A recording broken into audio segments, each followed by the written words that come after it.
Good afternoon, everybody. It's Professor Kellenhofer once again here in Session 5. Today we're going to talk a little bit about character and a little bit about Toni Morrison. Character in stories, the people in the story. In some cases that can be humans, in other cases that might be animals or even animated objects, as you might see in Disney's Beauty and the Beast or something along those lines. So the characters are those creatures, human in most cases, that the plot is occurring to, the things that are happening. That is the characters, the who is it happening to. When we look at plot, what's happening, we look at characters, who is it happening to. And so that is essentially character. It's a relatively simple idea. Two terms that are important are protagonist and antagonist. In some cases people look at the protagonist and have often said that the protagonist is the good guy and the antagonist is the bad guy. Well, that's a little too simplistic. In our case, the protagonist is the person who the plot conflict is affecting most. It's the person in the forefront. And the antagonist is a person who's trying to stop the protagonist. The reason that they can't be good guy and bad guy is in some cases the main character is the bad guy. Look at Star Wars. Darth Vader tends to be the main character throughout that series of movies. And he essentially is the bad guy for a large portion of those movies. When we have a main protagonist who is unethical or does things that we don't consider traditionally heroic, then we may call that character an anti-hero. Anti-heroes are very popular in literature now. Tony Soprano, as I mentioned, Darth Vader, and people like that.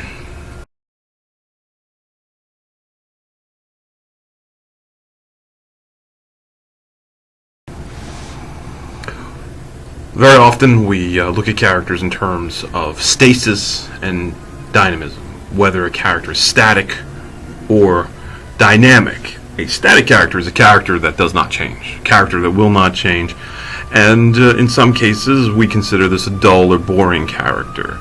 Static characters, a good example would be in most situation comedies on television. When they create a situation comedy, such as Family Guy or The Simpsons, the characters must remain in the same position over and over and over again in order to keep the situation of the situation comedy. And so the characters don't really learn anything, nor do they grow or become different or better people. In some cases, the more popular situation comedies have changed this. For instance, a show like Friends, the characters change, they grow into relationships, they become better people maybe, or more interesting people, crazier people. And so in that case, when a character is willing and able to change, we call that a dynamic character, a character whom we hope the plot will change. We hope the plot will affect and that person will change. In some cases, a dynamic character is much more literate, but that is not always the case, and we shouldn't rely on that. But dynamic, static character is an important point.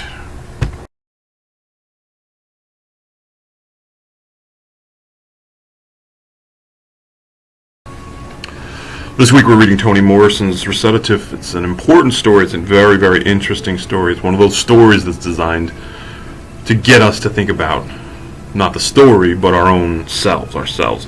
Toni Morrison is quite famous in the 20th century as an author. She's the first African-American author to win the Nobel Prize for Literature. She has written such books as Beloved, Paradise, I Know Why the Caged Bird Sings, and a number of other books. She was extraordinarily popular in recent years, and her short story might tell you why. So let's take a look at the short story. Here, let me read some of the beginning to you. Recitative by Toni Morrison. My mother danced all night, and Roberta's was sick. That's why we were taken to St. Bonnie's. People want to put their arms around you when you tell them that you were in a shelter, but it really wasn't that bad. So we can immediately tell our narrative point of view is first person, and the stylistic point of view, the voice, is of a small girl. And we see that the small girl who's speaking throughout this will be Twyla, and her friend / enemy throughout the book will be Roberta. And the story will go on and go through a number of episodes throughout their life. The story begins with them as children, ends with them as grandmothers, and we see vignettes, moments where the two meet.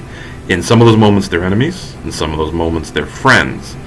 And that's not really that important to it. It's the resolutions that we come away from, the things that dawn on us that we come away from this story that are important.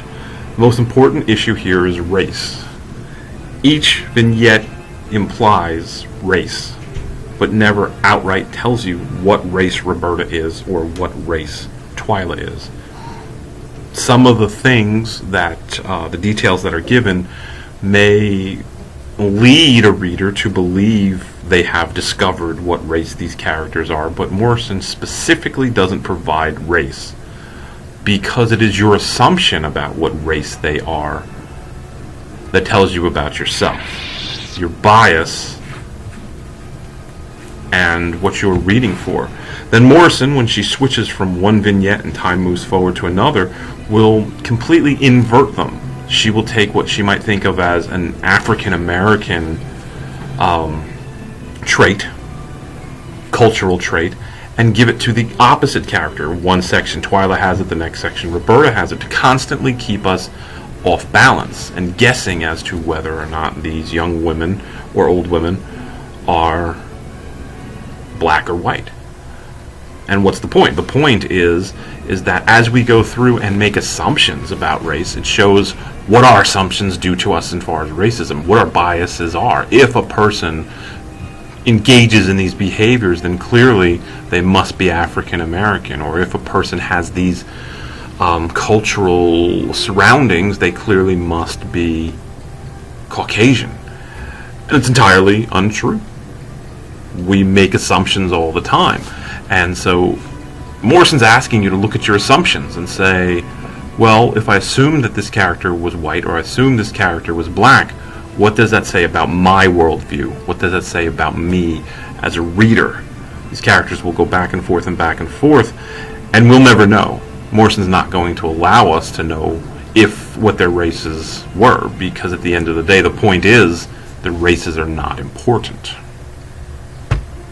And what is in fact important is our assumptions about race. Race is a human construct. Biologically, no one is that different from anyone else. But when we construct a society where race is important, we have to recognize that that's something that's culturally constructed. And so that's what Morrison is doing here. There's also another very important piece of this, and that deals with the character of Maggie.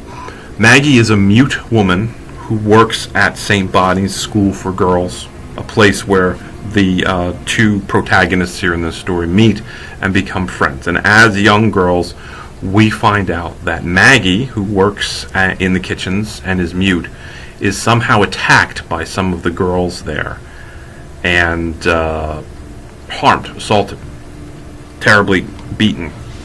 And throughout the book, the rest of the story, our two characters, Twyla and Roberta, accuse each other of being the ones who were involved in the attack because of race. And then we find out towards the end, the last lines of the story, that as the women go through, they never really could remember if they attacked this woman Maggie or not. They can't remember their own violent actions. They desperately want to remember if they did or didn't commit this assault. But in the end, when they're older, they can't remember at all. And the last words of the story lead you to that. What the hell happened to Maggie? And so the point there, too, is these characters can't remember something as significant as committing a hate crime, assaulting a woman because she's either disabled or because of her race. And the idea there is asking the reader again to look at themselves.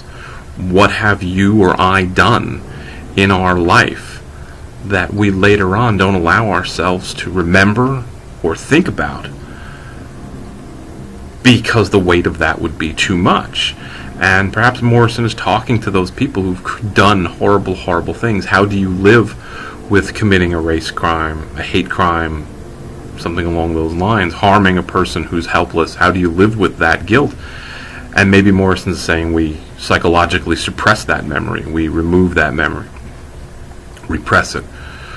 And then if that's the case, that memories of doing bad things are repressed, then what are we repressing ourselves that we have done? If we've already made assumptions about race, and then we've determined that we have assumptions and biases about race by what we think about Roberta and Twyla, then we add to that what happened to Maggie and the inability to remember what happened to Maggie. We look at ourselves as a myriad of possibilities, even a person whom we don't know. We could have been racist. We could have done terrible things. And so Morrison is looking at that in the story and all of the potential that has for the reader to examine his or her own life. So the story is thick with interesting psychology and interesting meaning and depth.